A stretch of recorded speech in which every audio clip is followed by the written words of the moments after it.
10h, midi, l'émission 100% placement. Intégral placement, Cédric Decoeur. On est à vos côtés, bien évidemment, pour vous faire vivre au rythme des marchés financiers. Direction nos traders ce matin. Jean-Louis Cussac depuis Perceval. Bonjour Jean-Louis. Bonjour tout le monde. Et Laurent Albi qui nous attend chez Debaïdé. Bonjour Laurent. Bonjour. Laurent, votre stratégie pour cette fin de semaine, pour ce marché qui pour le moment pointe au-dessus des 4008. Oui, alors effectivement, le changement de rythme est très visible sur le CAC après la sortie assez vive de la grande zone de consolidation. On voit que depuis le début de la semaine, ça patine un petit peu. En intraday, en 60 minutes, sur le contrat du mois de janvier 2017, puisqu'on va changer aujourd'hui, donc on se place dès maintenant sur le prochain contrat, on voit qu'on évolue à l'intérieur d'un canal ascendant. Alors, à l'intérieur de ce canal, le CAC continue de progresser, mais on voit que les chevauchements sont nombreux et qu'effectivement, on a des acheteurs qui sont un petit peu moins enthousiastes qu'auparavant. Ceci dit, la stratégie pour la journée de notre côté, elle reste à l'achat, mais pas sur les cours actuels. Il faudrait se replier un petit peu pour avoir une opportunité qui serait intéressante. On est en ce moment, si je ne me trompe pas, à 4805 points, donc sur janvier 17. Si on revenait un petit peu plus bas vers le niveau de support d'hier autour de 4786, 4783, eh bien, rentrer à l'achat avec un stop sous 4763, c'est-à-dire 20 points de risque, serait intéressant. Et qu'est-ce qu'on vise? Eh bien, le précédent sommet à 4823. Ça nous donne un risque-reward de 2, c'est-à-dire qu'on risque un point pour tenter d'en gagner 2. Donc, ça se défend comme idée de trading. Maintenant, effectivement, il va falloir attendre de voir si on retourne sur ce niveau à 4783 points.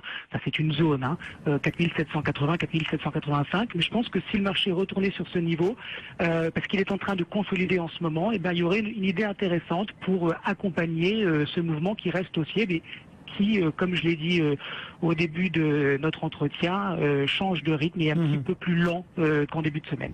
Voilà la vision que l'on propose du côté de Day by Day par la voix de Laurent Albi. Jean-Louis Cussac, votre vision du marché, votre stratégie aujourd'hui avec cet aspect forcément technique pour ceux qui sont très attachés au trading.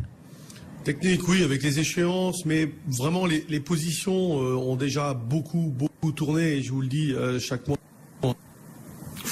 Qu'à une époque, donc 12h l'Eurostoxx, 13h le DAX, et puis 16h le CAC 40 avec les options actions.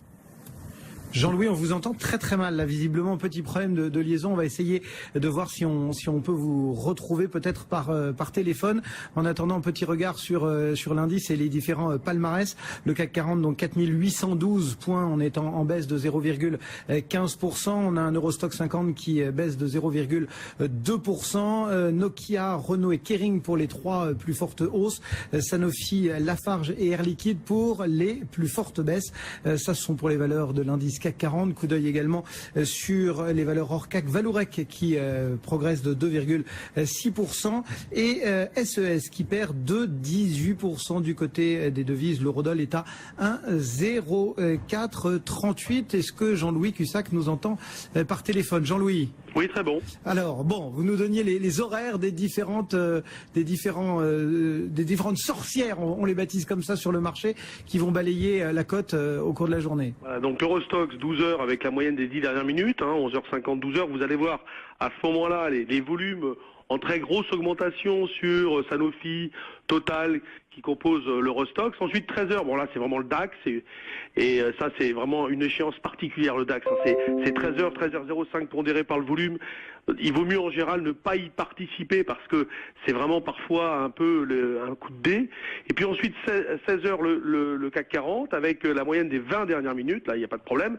Et puis ensuite les options sur les actions à 17h30. Voilà, donc une journée riche, mais bon, comme on le dit souvent, les positions tournent depuis le début de la semaine. Ouais. Si vous voulez, aujourd'hui, ils ont très peur d'influencer les marchés. Les réglementations sont strictes, donc beaucoup de positions ont déjà tourné. Voilà, donc sur l'idée générale, écoutez, moi, j'ai un peu la même idée que que Laurent de Day by Day. En effet, l'achat sur repli jusqu'à 4785, c'est un peu l'idée. Sur le futur janvier, alors entre janvier et décembre, il y a 8 points d'écart à cause de dividendes et taux d'intérêt. Un peu négatif quand même. Donc il y a 7 points, je crois, exactement de dividendes. Les pressions techniques sont en train de retomber, c'est vrai, mais peut-être qu'elles vont retomber surtout après l'échéance. Alors, après, le problème qu'on va avoir, c'est très particulier entre cette échéance décembre et la fin de l'année. Les ajustements, les plus ou moins valus, les gérants un petit peu en roue libre. Et il n'y a pas vraiment de vendeurs potentiels. Ils n'ont pas tellement envie de vendre, ces gérants, parce qu'ils sont déjà pas forcément très investis. Donc, ils profitent de cette hausse de fin d'année. Mais est-ce qu'il y aura des initiatives? Ça serait étonnant. Donc, l'idée est toujours d'acheter. Et le retournement est loin, hein. Pour l'instant, c'est 4570, donc on remontera à ce niveau, mais pour l'instant, on parle du retournement moyen-long terme, hein, bien sûr. Eh bien voilà, 2 visions ce matin sur BFM Business, offertes par nos traders Jean-Louis Cussac depuis Perceval et Laurent Albi depuis Day by Day.